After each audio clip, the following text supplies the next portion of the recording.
But what do you guys think about the Dougie Hamilton comments? I love it.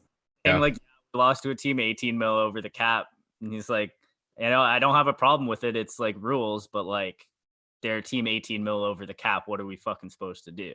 Yeah. I like it from Dougie being a free agent this year. You're obviously showing that he really does care about the games and everything. And man, he's been tossed around a lot throughout his career already, but that's not saying like without saying that he's a great defenseman. Like he can play up and down the rush on defense pretty well.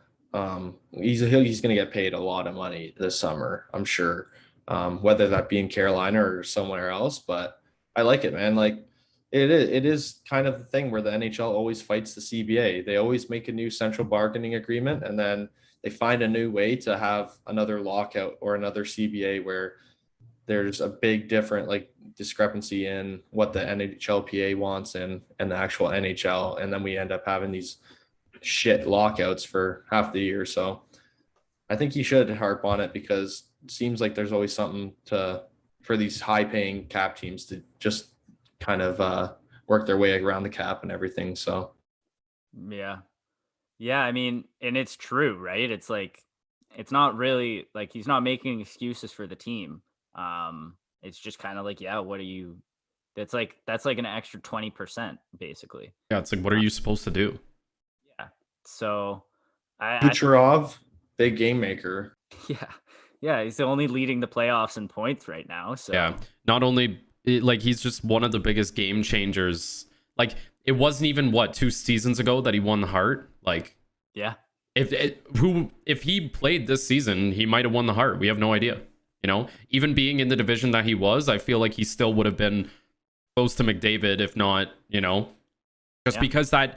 I know the stats a little bit outdated, but I think I saw it like beginning of last week where it said Kucherov had like, I think it was like out of 15 points or something in the playoffs so far, 5 of them had come on even strength, and the rest were all power play, like all assists and all goals and shit. And it's like, I know Tampa's power play is an absolute wagon, but it's like, last year they weren't able to even produce this hard in terms of like on their power play.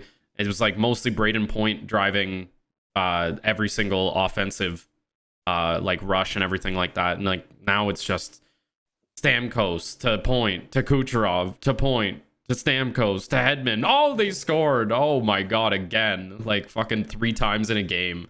Like, what do you do against that? Like, I know going off on a tangent here, but swinging back to his comments, I agree with Kurt. Like, fucking something needs to be said. Even though it's a loophole, I get it. It sucks. Like, it's just brutal to have to play against that. It's like, I don't know. It's like playing a team that's not even in the league, like a team that just comes in and is like, oh yeah, like all of our players are under the cap. You know what I mean? Like, it's kind of brutal, but oh well. Having your team be in the playoffs and 2 or 3 guys from the year above come down and play because their season's over early. Like, fucking cheese. You're like, get the fuck off the ice, man. Like, it's true though. Yeah. Just a little bit of pickup, boys, and like meanwhile you've dedicated your whole season to this like final round and everything. You'd be like, this is bullshit. Yeah, and like from the player's perspective, I feel like it's extra frustrating because it kind of delegitimizes their season. They won that division and presumably are the best team. And like they weren't far away. Like the series ended 4-1, but those first 2 games were super, super tight. Carolina could have won either of those. Like that series could have gone a lot differently, I felt like. Oh, yeah.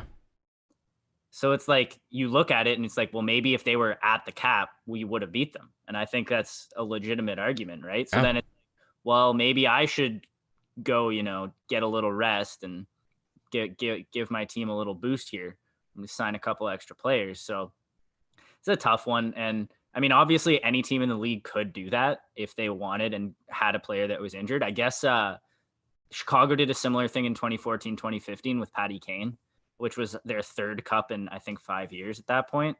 But it shows to like get those back-to-backs or those like modern day dynasties. You kind of do need that little extra boost. And I'm not sure what we're going to see Tampa Bay do now, because they're going to have to shed 18 million cap space before next season. So that's going to be interesting. That's going to be a big garage sale going on there. If you're Seattle, you're licking your chops, just like, ooh. You're getting a couple quality players right there. Oh yeah.